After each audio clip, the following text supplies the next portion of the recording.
Vamos a hablar sobre distrofia muscular de Duchenne, el diagnóstico temprano de la distrofia muscular de Duchenne, cambiarlas.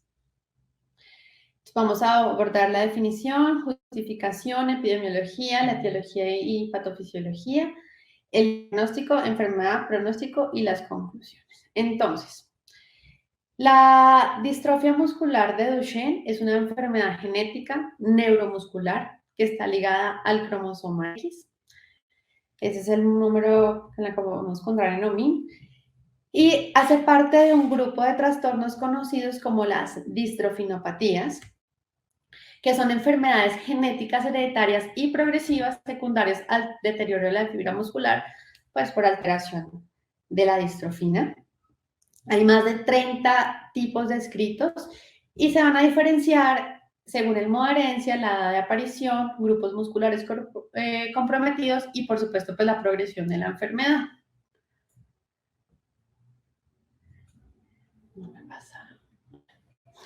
Entonces, las mutaciones del gen de la distrofina se encuentran en el gen de MD. Acá tengo nuestro ideograma del cromosoma X, se encuentra en el brazo corto, en la banda 21.2, como les decía, es una enfermedad ligada a X. Recordar que mujeres somos XX, hombres son XY. Y, por supuesto, según el tipo de variante que se encuentre sobre el gen, sobre el gen de la DMD, pues va a generar alteraciones sobre la distrofina, que me permite pues un anclaje especial, que ya vamos a hablar más adelante, a nivel de la membrana y del músculo, donde posteriormente si hay alteraciones sobre esta distrofina, pues voy a tener no un músculo normal, sino una atrofia muscular que conlleva a atrofia muscular, retraso en la marcha, alteración en el patrón de la marcha, caídas frecuentes y alteraciones en el desarrollo psicomotor en los primeros años de vida. Esta condición tiene una mortalidad temprana. La mayoría de las veces se da esta mortalidad por alteraciones o insuficiencia cardiorrespiratoria. Una vez que ya el tejido esté debilitado, haya desaparecido, este ya no se puede corregir y es por eso que se considera que la distrofia muscular de Duchenne es una enfermedad irreversible y que su diagnóstico temprano pues les cambia la vida a estos pacientes. Entonces, ¿cuál es la epidemiología? Según el artículo que uno revise, esta prevalencia al nacer va a variar en la literatura. Y uno encuentra reportes desde 0,9 a 16,8 por 100.000 varones y entre 1,5 a 28,2 por 100.000 varones nacidos respectivamente. Usualmente la mayoría de esos estudios están hechos, por supuesto, en Norteamérica, en regiones europeas, en Sudáfrica y en Australia. Vemos pocos que sean a nivel de Latinoamérica grandes, pero igual podemos establecer una incidencia de 1 en 3.300 a 5.000 varones a nivel mundial, donde hay una prevalencia de 63 casos por millón. Y para Becker, que es una forma digámoslo, se encuentra 24 casos por millón. Y un tercio de los cambios o de las variantes que se pueden encontrar en el gen de la ADN son un tercio, se van a producir por mutaciones nuevas o de nuevo, y se diagnostican aproximadamente 20.000 casos nuevos al año. Es la distrofia muscular de Duchenne, la distrofia más frecuente en los niños. Entonces acá tenemos un diagrama donde tenemos, ya dijimos que esto es una enfermedad ligada al cromosoma X, donde tengo una madre portadora XX, un padre afectado XY, donde cada uno, pues, según si es niña o niño, pues va a transmitir su cromosoma. Entonces acá la mamá solo puede transmitir cromosomas X. El padre tiene un 50% de transmitir eso con su cromosoma X o su cromosoma Y.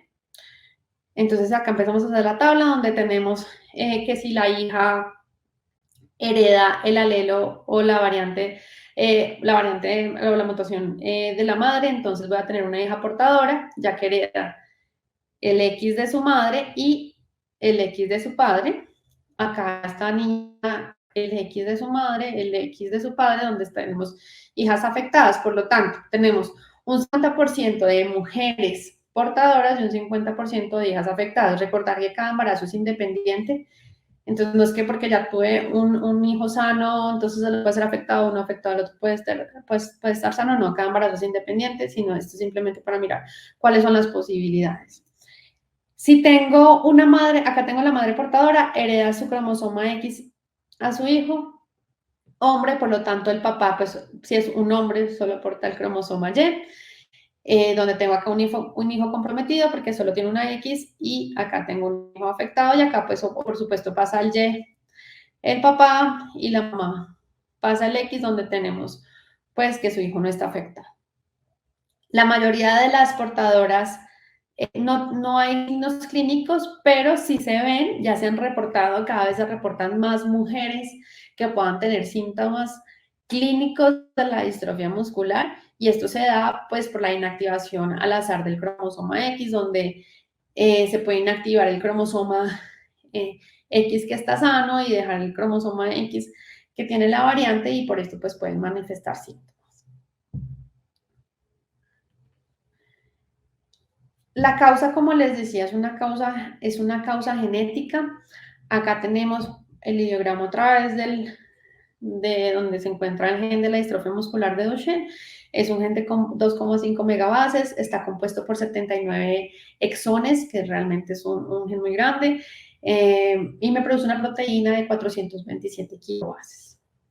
La mayoría de los cambios asociados a la enfermedad se dan por deleciones, o sea, por pérdida de información en este gen, seguido por duplicaciones, seguido por mutaciones puntuales y posteriormente por duplicaciones. Entonces acá tenemos, esto es para todas las distrofias, pero acá para la distrofia muscular de Duchenne principalmente, entonces un 56% se han reportado asociadas a las deleciones. Acá tenemos un 24% por cambio de marco de lectura, un 16% por alteración en el sitio de splicing y un 4% ya por otras alteraciones. Según el cambio que yo vaya a tener, pues acá tengo tengo toda mi distrofina del tamaño normal, con todos mis exones adecuados, pero según la alteración, pues yo voy a tener una proteína más larga o más corta y voy a poder tener o proteínas funcionales o no proteínas funcionales, lo que me va a dar, según el cambio, el fenotipo. Entonces acá tenemos un fenotipo de Becker, es una proteína que tiene una longitud mucho más normal. La idea, si ustedes ven la microdistrofina, acá pues por supuesto una alteración mucho más grande donde la proteína va a ser, no va a ser funcional. Entonces, para explicar mejor esto, recordar que dijimos que el gen está compuesto por 79 exones, que son las regiones codificantes. Dijimos que la mayoría se dan por deleciones o por pérdidas de información. Acá tenemos el cromosoma X, acá está mi gen de la distrofina, acá está mi diagrama donde están todos los exones, acá me están hablando específicamente de exón 50, acá tengo mi proteína, acá una alteración, una deleción del exón 47 y 48, donde obviamente me queda una distrofina defectuosa. Acá estoy perdiendo el exón 50, donde por supuesto me interrumpe, acá puede haber una variación, interrumpe el marco de lectura y voy a tener ausencia total de la distrofina. Entonces acá tengo mis 79 exones que me producen una proteína o la distrofina normal, que esta es la longitud normal, pero si yo tengo una deleción, una alteración, pues ya acá tengo el exón 10, acá es el 11, y esto es como un rompecabezas, si ustedes ven, pues tiene que quedar la figura normal, pero si yo quito el exón 12, el 11 con el 13 no va a poder unirse adecuadamente, por lo tanto, acá ya se rompe, ya no se puede seguir produciendo la proteína y no voy a tener proteína, voy a tener una proteína disfuncional según la alteración que vaya a tener. Entonces, ¿cuál sería el rol, perdón, de la distrofina? Pues va a fortalecer la integridad estructural del tejido muscular. Entonces acá tenemos nuestra matriz extracelular, Acá tenemos todo lo que es el sarcolema, nuestro complejo de distrodilglicanos, y acá tenemos nuestra proteína principal, que es la distrofina, que va pues, a tener unos dominios de unión a este complejo y va a tener pues, también un dominio de unión a la actina. Si yo tengo alteración, por supuesto, de las variaciones o las alteraciones genéticas que acabamos de mencionar anteriormente, pues no va a haber una distrofina funcional, por lo tanto no va a haber una unión adecuada entre la actina y este complejo de distroglicanos, produciendo una proteína estable que va pues, a carecer de ese dominio y va a generar una alteración o un daño a nivel del músculo relacionado principalmente con ese defecto de contracción muscular. Entonces, la distrofina fortalece la integridad estructural del tejido muscular, anclando el citoesqueleto de actina a la membrana del sarcolema para proteger el músculo del daño relacionado con la tensión durante la contracción muscular. ¿Qué pasa con ese daño progresivo que se va a generar con la distrofia muscular de Duchenne? Entonces, como les decía, es algo que es progresivo y que va a tener una pérdida secuencial de la funcionalidad. Entonces, de bebé, pues no van a haber manifestaciones clínicas visibles, pero sí se puede ver en algunos casos que hay elevación del nivel de creatinina quinasa.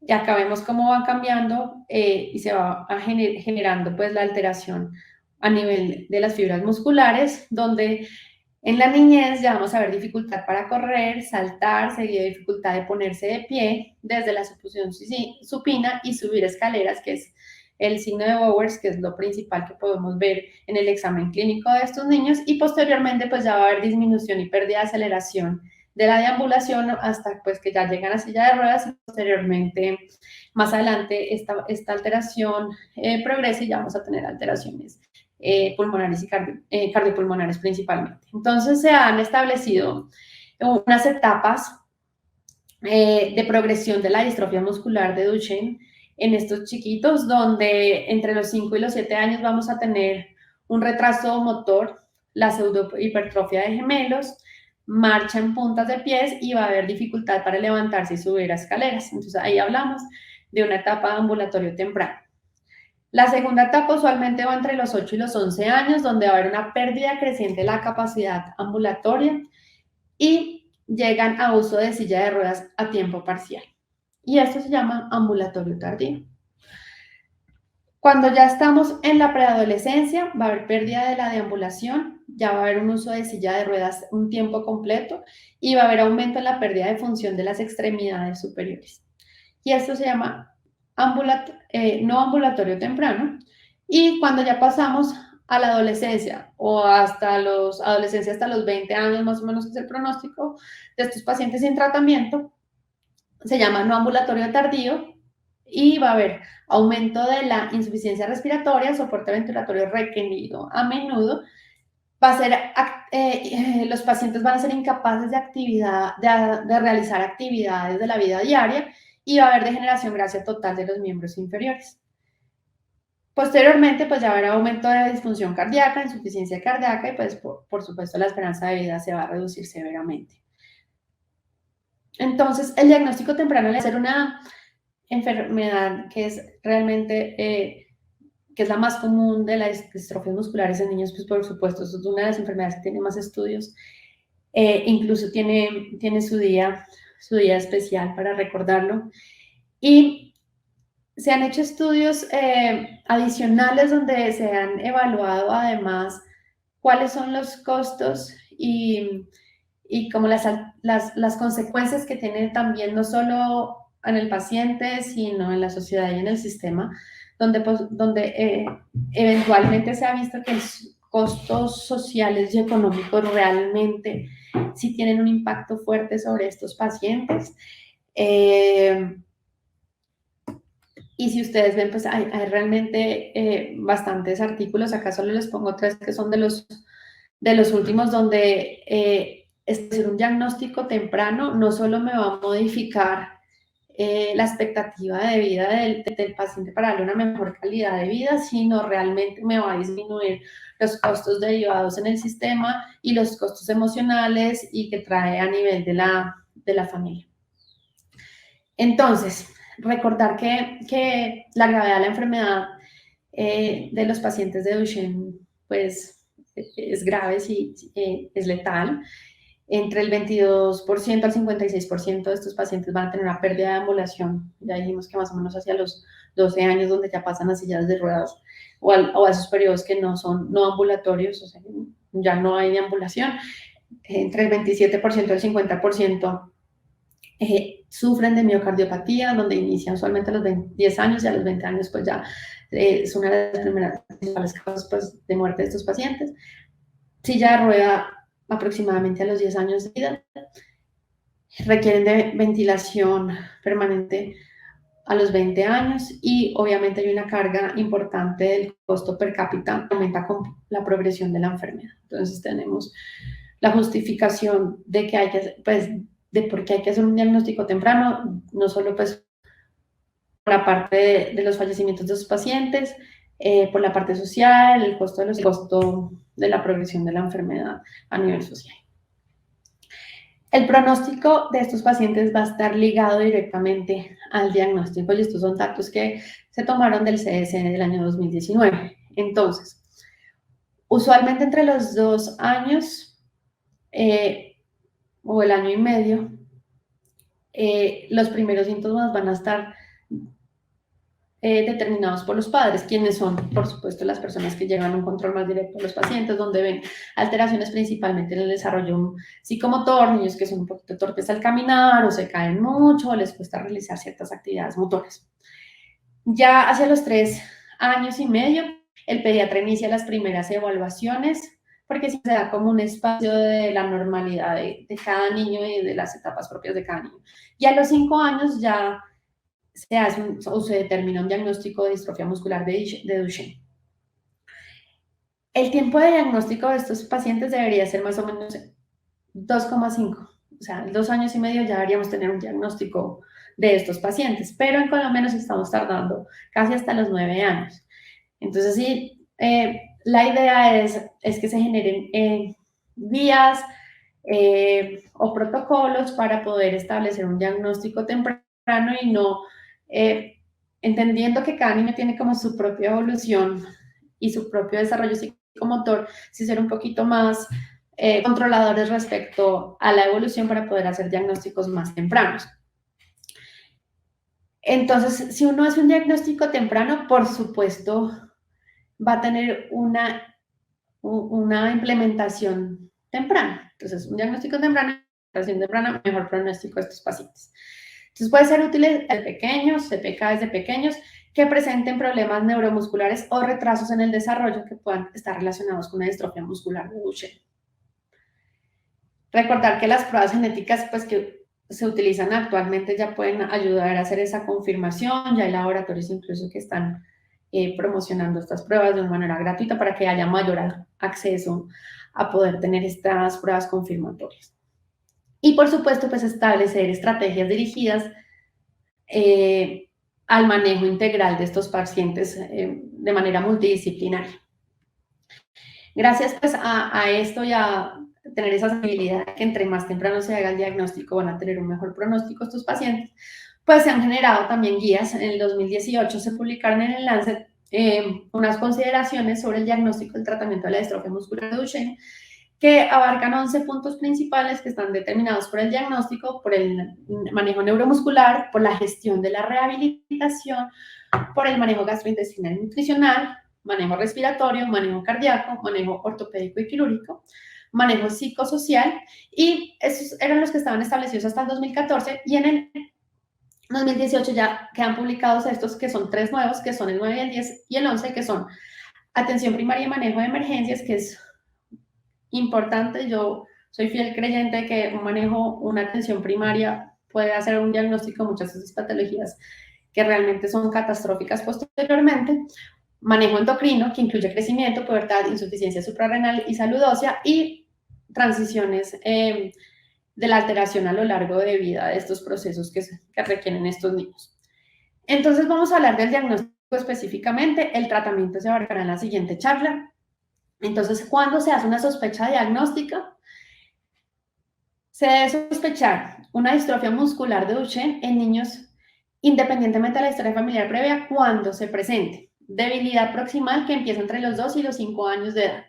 Retraso en el desarrollo psicomotor, hipertrofia de las pantorrillas, incremento importante de la CK e incremento de las transaminasas. Eso es lo que vamos a ver principalmente. Eso nos ayuda a tener una sospecha diagnóstica y creerle a los papás cuál es este proceso pues, propio de los niños que realmente es muy importante escucharlos. El tamizaje. El tamizaje es algo básico para la distrofia muscular de Duchenne, para el diagnóstico. Hay que tomar CK. La CK siempre va a estar elevada. Si no está elevada, lo más probable es que no sea una distrofia muscular de Duchenne. Entonces, lo principalmente es tomar CK. Si la CK está elevada, por supuesto, como dijimos, las principales alteraciones o variantes genéticas se dan por deleciones y duplicaciones, principalmente por las deleciones. Y para esto, el gol estándar, pues tenemos el MLPA o el ACGH, que me va a poder determinar pues las deleciones. Si está positivo, encuentro que este test es positivo, pues ya tengo un diagnóstico confirmado de distrofinopatía. Pero si no, entonces ya paso a otras técnicas moleculares como son la secuenciación por NGS o secuenciación por Sanger para mirar el otro porcentaje restante de las variantes que se pueden reportar. Si es positivo, pues por supuesto hago un diagnóstico confirmado de distrofinopatía, pero si es negativo, pues ya debería pasar una biopsia muscular para mirar si hay ausencia de distrofina. Si es negativo, hay que considerar otros diagnósticos alternativos y si es positivo, pues ya hago un diagnóstico confirmado de distrofinopatía. Por supuesto, esos pacientes que tienen un diagnóstico positivo, hay que hacer consejería genética, hacer detección de portadoras, a las niñas, opciones reproductivas también, y hacer, pues, ya hay posibilidades de hacer diagnóstico genético preimplantación. Entonces, como conclusión, hay que establecer estrategias diagnósticas y terapéuticas anticipatorias para lograr la prevención, la identificación temprana y el tratamiento de complicaciones de la enfermedad modificables, como es esta. La expectativa de una supervivencia más larga genera un énfasis cada vez mayor en la calidad de vida y el manejo psicosocial, por lo tanto, hay que generar guías propias de cada país para estos pacientes y el diagnóstico temprano pues va a modificar el curso natural de la enfermedad, lo que va a ser muy benéfico pues para las familias, para los pacientes y para la sociedad. Muchísimas gracias.